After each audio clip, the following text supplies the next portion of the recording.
Hi everyone, this is Generation Electrical. Just wanted to quickly show you, obviously, a brief overview of one of the most recent solar installations I'm currently working on.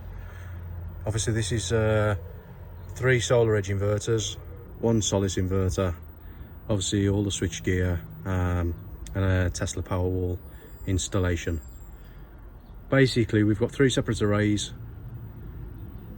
The one on the left is feeding the front of the house.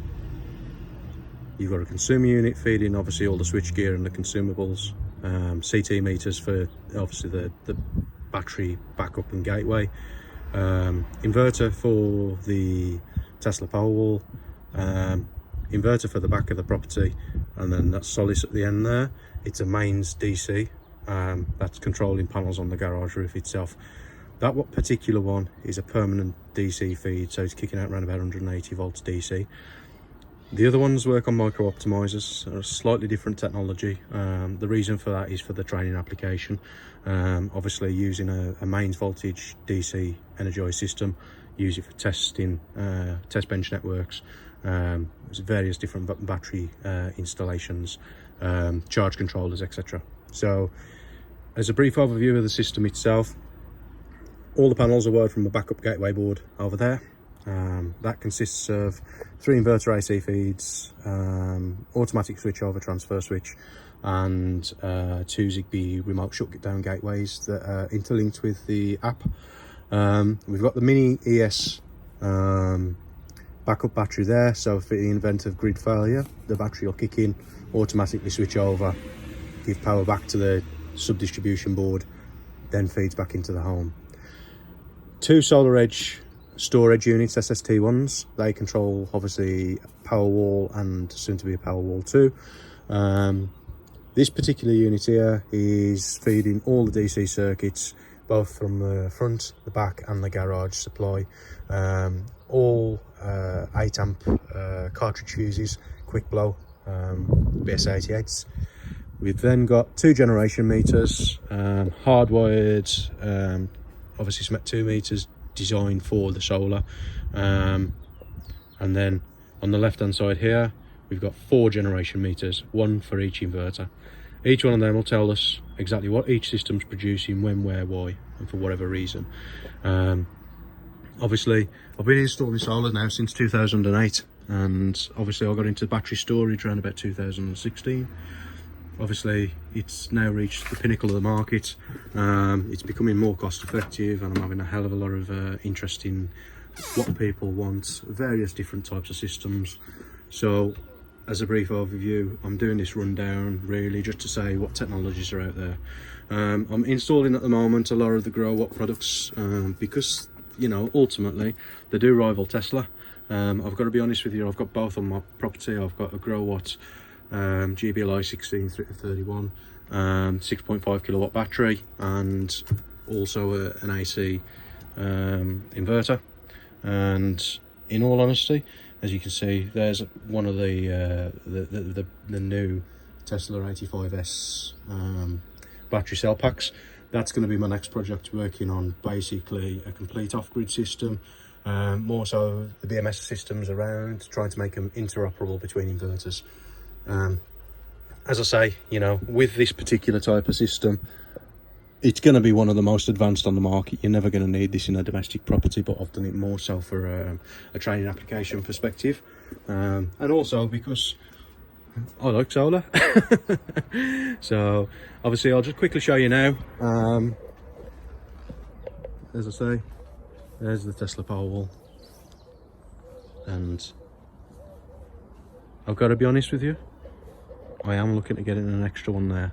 Now, the original Tesla Powerwall 1, I'm going to be shot for saying this, but in all honesty, it's a much better product than the new Powerwall 2. Simple reason is that battery there is DC coupled, so it's an absolute nightmare to install in comparison. I can see why they've swapped over to a completely AC type battery, but that one's DC coupled. What that means is basically you only need one method of conversion. So you're creating DC on the roof. The inverter then has to transfer it into an AC. obviously when and as it's needed. Now with a DC coupled battery, so the actual transfer only happens when the property needs it. So all the surplus energy up on the roof basically gets transferred into the inverter.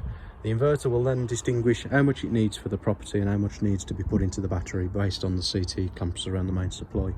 Anything surplus is then just stored and released on an evening. So when the property's load increases and the solar production drops, you're not going to need all the energy. So that's when the battery becomes active and obviously starts operating. Now, with the new Powerwall 2, it's an AC coupled battery solution. So basically what it means is you're having three methods of transfer. You're transferring the energy from a DC to an AC via the conventional inverter. Then you're transferring it back from an AC to a DC back into the battery. And then you're transferring it again back from the battery from a DC current back into an AC as the property needs it. Now with that latency, the transfer, the losses, you're losing around about anywhere between 7 and 11% efficiency, dependent on the system that you've got. With the DC side, by having a full DC solution battery or a hybrid system, you're not getting that transfer loss. So, you know, Growat do one of the brand new hybrid inverters. I've installed quite a few of them in the past. I can do a rundown on that, not a problem at all. I'll actually show you on my website. But ultimately, you know, we can take and cater for any particular system. Some people that have got Solar Edge, there's not a battery on the market other than the Tesla Powerwall 1. Basically, I have now worked with Growat. We've developed a solution where it'll actually be an AC coupled battery, so not as efficient, but it brings the battery technology to people that have got Solar Edge that couldn't cater for it before. So, you know, we've got over that infancy stage of the battery storage. We're now coming into obviously the actual development where it's more cost effective, it's more viable for homes to do, and especially with the incentives. I mean, all the systems I'm installing now have got AC charge functions, so you can charge them off peak and release through the daytime. So if you're with an Economy 7 supply, or you've got Octopus Energy, for instance, they do a cheap rate electricity for people that are designed and do have batteries. Now, in all honesty, the battery recommendation, they recommend 1.5 to 2 times storage capacity for the size of the PV system you have installed. So in essence, if you've got a 4 kilowatt PV system, which is pretty much most domestic properties, they recommend between 6.5 and 8 kilowatts worth of storage. So opting for a Powerwall 2 that's 13 kilowatts, it's not really financially viable. Although price per kilowatt, it's one of the cheapest on the market, it's not the most cost-effective solution. Some of the brand new inverters that they're doing now, the Growat's brands, 6.5 kilowatts, it's more than plentiful to get a full cycle through the battery itself. Sometimes you can cycle the batteries 2 or 3 times a day, and for every kilowatt you're storing in the actual battery pack itself, basically it negates paying for the 16-18 pence per kilowatt hour that you'd physically pull the energy in from the grid network at. So if you're cycling a battery once per day, it'd save you around about £1.40, £1.60 a day, dependent on obviously the size and the capacity of the battery. You know, if you can get 3 storage cycles out of that particular unit, you know, happy days. You're going to be having a far greater ROI. But yeah, as I say, just wanted to give you a quick overview of what I do, obviously the services I provide, and a brief rundown of one of the systems